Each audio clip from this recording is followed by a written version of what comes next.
Hey everybody, it's Allison Harrell with the Fort Bend Museum. Today I'm at the George Ranch because we are going to be talking all about cattle drives and the chuck wagon.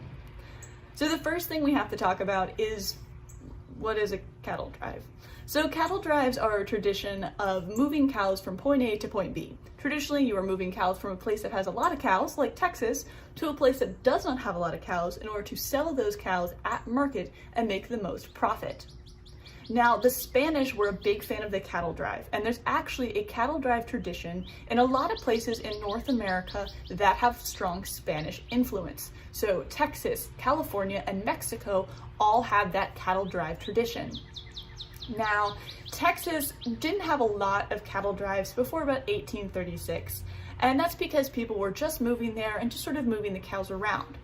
Starting in 1836, they started sending cows to New Orleans. That was the closest port city. So they'd send them just over the border to Louisiana, to New Orleans, where they'd be sold at market. Now, this happened starting after Texas was a republic. So as a republic, Texas needed a new way to make money, and the ranchers suddenly had enough cows that they could start selling some off. So they would sell them at the closest market in New Orleans. But they very quickly figured out that New Orleans didn't necessarily have the best prices, because there wasn't a scarcity of cows in New Orleans. You could get cows there. But if they sent their cows northward to Missouri, there was a better market for the cows there. So they started sending their cows up north in the 1840s. So in the 1840s, Missouri was the popular destination, but there quickly became a problem. If you remember from our Texas Longhorn video, we talked about how the Texas Longhorn is disease resistant, and they are. They're very hardy animals. But that doesn't mean that they can't pass those diseases that don't affect them onto other cows, and this became an issue. The Texas Longhorn had a tick that could grow on the Longhorn, and it would kill a lesser cow, but it didn't affect the Texas Longhorn. So when the cattle ranchers were driving cows through Missouri, these ticks would fall off the Texas Longhorn and then attach themselves to other cattle that lived in Missouri. Those cows would get the fever and then they'd die. So Missouri farmers pretty quickly figured out what was happening and decided that they were going to do something about it. And what they were going to do is prohibit Texas cows from passing through their state. So pretty quickly, Missouri passed legislation that made it illegal to pass Texas cows through their state. So the Texas ranchers did the next logical thing. They just shifted their route over so that they were going through Kansas instead. Now, by 1859, all of Kansas had also realized this was a problem, and they had also passed legislation outlawing Texas cows from traveling through Kansas because these cows carry disease. Before we move on and talk about events that happened after 1859, I do want to back up a little bit and mention something that happened in the 1840s. So in 1848, gold was discovered in California. This started the California Gold Rush. Now, the California Gold Rush saw a lot of people across all of the United States of America moving from their homes to California, hoping to find gold and strike it rich. So in California, there was suddenly a mass market of people that needed food, and they had cash to pay for it. So a number of Texas ranchers and Texas cattlemen began sending cows that way to California. And this started the sort of process of making a lot of money from a cattle drive. You would always make some money, but this would make you a lot more. So actually a number of different people from around the world came to America, gathered up cows, drove them across America to California, and sold them at a massive profit. One of the people from Texas who did this was Oliver Loving. Remember that name, we're going to talk about him more later. Okay, now we're at 1860. The Texas cattle drive is a long-established tradition. The California Gold Rush has shown people that they can make a lot of money from running cows to different markets. And Missouri and Kansas have both outlawed the Texas Longhorn due to them carrying that one disease-ridden tick. So starting in 1861, we have the Civil War. The Civil War created a very interesting problem for Texas because during the Civil War, there was no market for cows. There was no way you could send your cows north to sell them because you had southern cows, and there was no way you could send your cows across the south to the other markets that needed cows at the time because they were seized. This became quite an issue. So there was just no market to sell a cow during the Civil War. This did not stop the Texas Longhorn from multiplying. So at the end of the Civil War, Texas is in a really unique situation. Number one, they have a whole lot of cows, but within Texas, no one wants them because everyone has them. So cattle within Texas were selling for about $2 a head. Number two, untreated cows were not allowed to travel through Missouri or Kansas, which is where the railheads were. This is where the end of the rail lines were at the time, and that's how you could get your cows to market, like the giant meat markets that were being constructed in Chicago. Now, at that Chicago meat market, the same cow that would sell for $2 a head in Texas would sell for $40 a head. So there was a large incentive to get your cows to the rail yards and to the rail heads to get to the meat markets in Chicago so that you could make a massive profit from selling your cows. So the first thing that the Texas ranchers had to deal with is how to send their cows through Missouri and Kansas. Now, Missouri and Kansas have made it illegal to send Texas Longhorns that have been untreated through their states. So the Texas cattlemen had to come up with a solution, and the solution they came up with was the dipping vat. Now, I'm going to throw this over to Cody Kalinowski, who's going to explain the dipping vat, what it was used for, and how it functioned.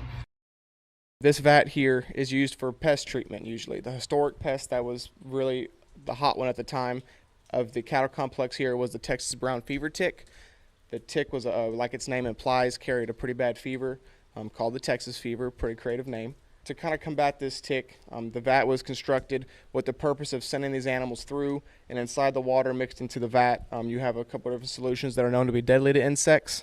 The main original component used with the origin of this vat was an arsenic-based solution. Now later on, towards the end of the dipping vat days, they determined that this solution was environmentally harmful, which kind of spelled the end of the dipping vats. They were concerned that the arsenic-based solution being splashed out of the vat into the soil was contaminating drinking water, and then subsequently poisoning people through that contaminated drinking water, making a lot of people sick. So these vats were then outlawed and declared illegal with the hopes of better and benefiting our environment with them not being around anymore. This vat was filled in and bored over the top. We were able to open it back up with a grant stating that we could use it for educational purposes and demonstrational purposes only. Now, the dipping vat here at the George Ranch, it is a 30-foot long dipping vat. It has a 6-foot wide end at the beginning of our slide here. At the end where our steps are, it tapers down to about a 5-foot width. And depth-wise, you're looking around 10 feet for the depth of the vat here. The 10-foot depth is pretty important for the function of the vat as well as the safety of the animals when the dipping process does kind of occur. We have to have these animals most of the time we're dipping. They're up to about 1,200 pounds apiece, the full-grown cows are. So that animal has to have room for it to be completely submerged inside the water and solution that we have inside the water for the dipping purpose. The safety aspect of it is, like I said, we have a 1,200-pound animal. Oftentimes, this animal is being pushed pretty hard. It's pretty excited. It's going to jump in the water. We have to have room for that animal to sink and not worry about it having to hit the bottom or break any bones and such on our concrete barriers. The makeup of this vat is pretty unique to most vats you'll find historically. Most vats were not cemented in to the ground. Rather, they were just some dirt holes dug into the ground with some boards on the side to keep the dirt from falling in. The vat here at the ranch is a pretty nice vat with a nice concrete structure around it. So today we just have a simple water-based solution. There's no chemicals mixed in this whatsoever. It's just plain old, clean, dirty water. From time to time, grass and debris blows in from the wind from day to day, especially in the winter when it's extra windy. And whatever these cows drag in also kind of what makes its way in here. But it's just a normal water-based solution. Every once in a while we add a little bit of chlorine to kind of keep some of the smell down in between cleanings. But besides that, just water. So we use it today for demonstrational purposes. We usually around 4 times a day for our demonstration purposes when we have a up and really busy schedule. Historically, I believe the main use was every week for 3 to 4 weeks up to the point they were sold to really treat for that life cycle of that tick, the Texas brown fever tick, its life cycle and its eggs life cycle were around 3 to 4 weeks. So it's very important for that animal to be treated every week for those 3 to 4 weeks so we can ensure that there's no chance of that tick escaping outside the state here, contaminating other herds across the country. And if you want to see the dipping vat in action, you'll have to come out to the George Ranch Historical Park. So now that we know how Texas ranchers made their cows safe to travel through other states, let's talk about cattle drives themselves, along with some specific innovators. So we're going to start with Charles Goodnight and Oliver Loving. Remember him from earlier? So Charles Goodnight and Oliver Loving in the spring of 1866 set out from Fort Belcamp along the Pecos River, and they made it all the way up to Fort Sumner. This trail later became known as the Goodnight-Loving Trail. It was named after them, and eventually the trail was extended all the way up to Wyoming. This cattle drive was really important because it's also the first instance of the chuck wagon being used. The chuck wagon was something that Charles Goodnight came up with. This was basically a portable kitchen. This wagon had all the accessories and all the things you would need in order to cook a meal, and it was portable. The cook was in charge of the chuck wagon, and he became an important part of the cattle drive.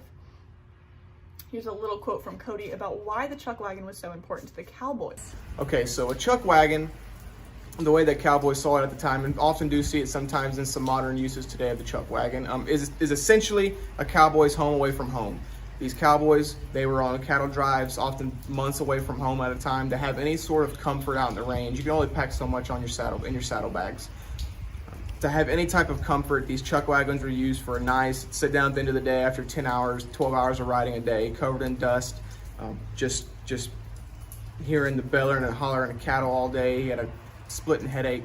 They could sit down with a nice, real rounded meal that was warm off the fire.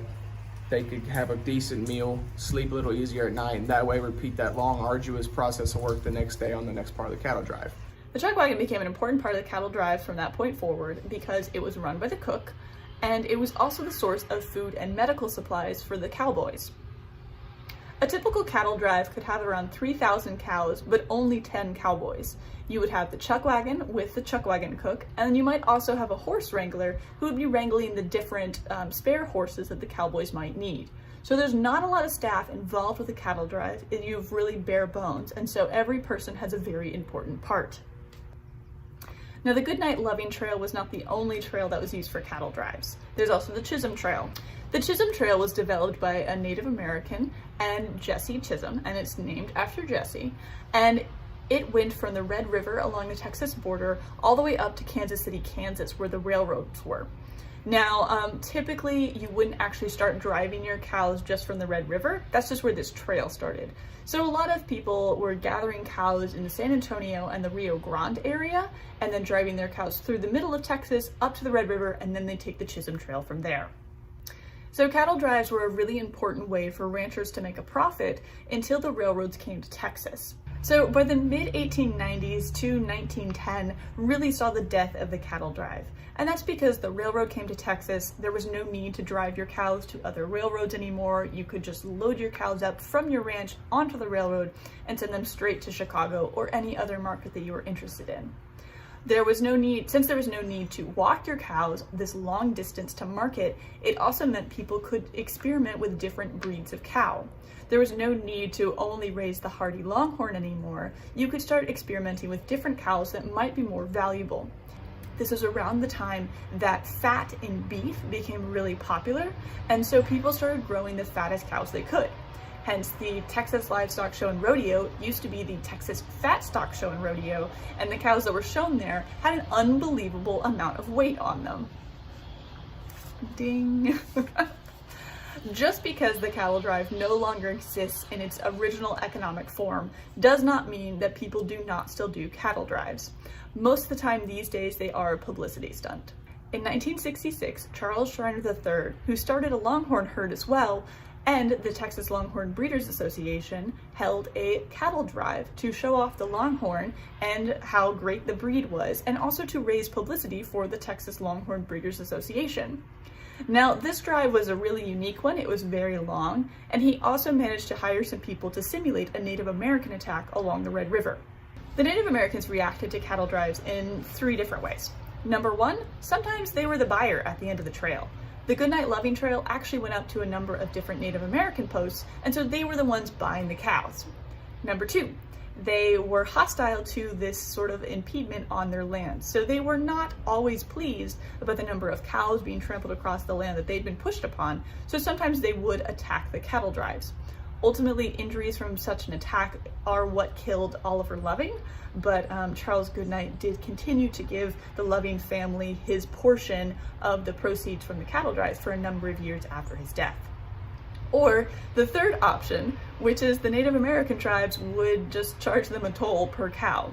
So a number of groups would actually just charge the cattle drivers 10 cents per cow as they drove across their land and let them carry on. So simulating a Native American attack would have been sort of appropriate, but it ultimately ended up in spooking the cows in this 1966 cattle drive, and it took them a lot longer to gather the cows all back together than they anticipated. Today, the cattle drive is no longer a necessary part of ranching life. You no longer have to drive your cows to market, you can actually just sell them straight from your ranch. So, hope you learned something about the cattle drive.